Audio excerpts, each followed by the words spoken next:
پیدا کر دیتا ہے، یعنی جب اللہ اپنے بندے سے خوش ہوتا ہے تو اس وقت اس کی محبت لوگوں کے دلوں میں پیدا کر دیتا ہے۔ ناظرین،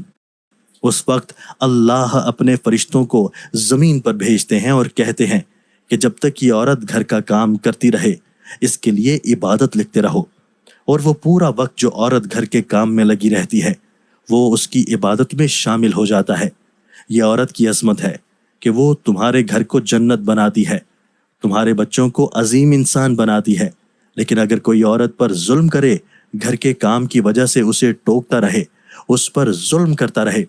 تو روز محشر میں اللہ اس انسان کو گدھے کی شکل میں اٹھائے گا اور دوزخ کا ایک دروازہ ان لوگوں کے لیے کھولا جائے گا، اور یہ کہا جائے گا کہ یہ وہ انسان ہیں جنہوں نے اپنی ہی عورتوں پر ظلم کیا، ان کو حقیر سمجھا اور ان کو غلام سمجھا۔ ناظرین، اب ہم آپ کو بتاتے ہیں حضرت علی رضی اللہ تعالیٰ عنہ نے فرمایا، گھر میں عورت کا رونا کیسا ہے، عورت پر ظلم کرنے کی کیا سزا ہے۔ حضرت علی رضی اللہ تعالیٰ عنہ راستے سے گزر رہے تھے، دیکھا کہ ایک شخص اپنی بیوی پر ظلم کر رہا تھا۔ حضرت علی رضی اللہ تعالیٰ عنہ ان کے قریب گئے اور فرمانے لگے، اے شخص، اللہ سے ڈرو، تمہاری مفلسی، پریشانی اور رزق میں تنگی کا سبب یہ ہے کہ تمہاری بیوی تمہاری وجہ سے تمہارے ہی گھر میں روتی ہے۔ میں نے رسول اللہ صلی اللہ علیہ وآلہ وسلم سے سنا ہے کہ جس گھر میں عورتیں روتی ہیں اس گھر میں رزق کے فرشتے نہیں آتے، اور یوں اس گھر میں رہنے والے مردوں کے رزق کی راہیں تنگ ہونے لگتی ہیں، اور یوں وہ پریشانی اور مفلسی میں گرفتار ہو جاتے ہیں۔ یاد رکھنا، اللہ نے اولاد مرد کی تقدیر اور دولت عورت کی تقدیر میں لکھی ہوئی ہے۔ اگر تم یہ چاہتے ہو کہ تمہارے رزق میں فراوانی ہو اور عزت، شہرت، دولت دن بدن بڑھتی جائے تو اپنے گھر میں اپنی عورتوں کا خیال رکھو، انہیں خوش رکھو۔ اللہ کے فضل و کرم سے تم عزت، شہرت اور دولت میں فراوانی پاؤ گے۔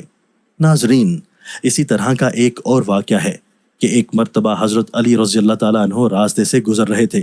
آپ نے دیکھا ایک شخص اپنی عورت پر ظلم کر رہا تھا اور اس کی توہین کر رہا تھا۔ حضرت علی رضی اللہ تعالیٰ عنہ ان کے قریب گئے اور فرمانے لگے، اے شخص، یاد رکھنا، اللہ نے مرد کو طاقتور اس لیے بنایا ہے تاکہ وہ عورت کی حفاظت کر سکے، نہ کہ عورت پر ظلم کر سکے۔ میں نے نبی کریم صلی اللہ علیہ وآلہ وسلم سے سنا ہے کہ جو مرد اپنی عورت پر ظلم کرتا ہے تو اللہ اس پر لعنت بھیجتے ہیں۔ تو اس نے کہا، یا علی رضی اللہ تعالیٰ عنہ، یہ میرے نکاح میں ہے، میں اس سے جو بات کہتا ہوں یہ میری بات نہیں مانتی۔ تو حضرت علی رضی اللہ تعالیٰ عنہ نے فرمایا کہ نکاح کا مطلب یہ نہیں کہ تم نے اپنے لیے غلام خریدا ہے، بلکہ نکاح کا مطلب یہ ہے کہ تم نے اپنی نسل کو بڑھانے کے لیے اس عورت سے مدد طلب کی ہے اور تمہاری اولاد کی اچھی تربیت کے لیے اس عورت کو چنا ہے۔ اے شخص، جس سے مدد لی جائے اس کو غلام نہیں سمجھتے، اور جو تمہاری اولاد کو پروان چڑھائے اسے حقیر نہیں سمجھتے، بلکہ تمہیں تو اس کا شکر گزار ہونا چاہیے۔ یاد رکھنا، عورت پر ظلم کرنے کا مطلب ہے اولاد کی بغاوت۔ آنے والے وقت میں اولاد اس عورت کے جسم سے تمہیں نصیب ہوگی تو اس کے وجود میں تمہارے لیے بغاوت ہی بغاوت ہوگی۔ اللہ تعالیٰ سے دعا ہے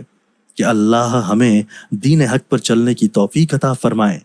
ہماری اولاد کو ہمارے لیے رحمت بنائے اور ہمیں دین کی مکمل